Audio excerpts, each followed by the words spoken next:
5ই ফেব্রুয়ারি 2026-এ new start চুক্তির মেয়াদ শেষ হয়েছে।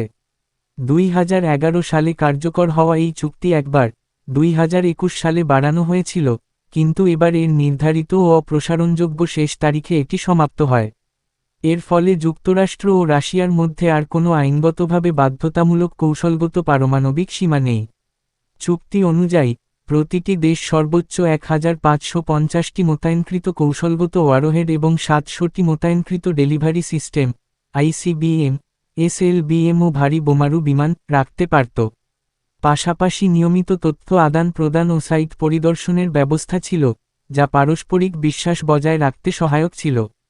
1969 সালে সল্ট আলোচনার শুরু থেকে যুক্তরাষ্ট্র সোভিয়েত রাশিয়ার মধ্যে সবসময় অন্তত একটি বড় অস্ত্র নিয়ন্ত্রণ চুক্তি কার্যকর ছিল।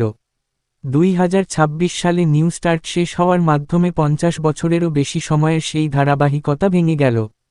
চুক্তি শেষ হওয়ায় এখন আর বাধ্যতামূলক যাচাই, পরিদর্শন বা নোটিফিকেশন নেই।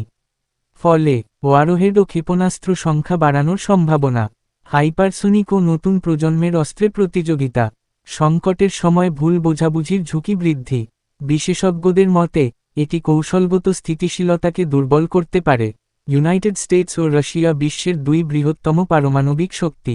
তাদের মধ্যে বাধ্যতামূলক সীমা না থাকায় অন্যান্য দেশ, বিশেষত চায়না, নিজেদের অস্ত্রভাণ্ডার সম্প্রসারণে আরও উৎসাহিত হতে পারে।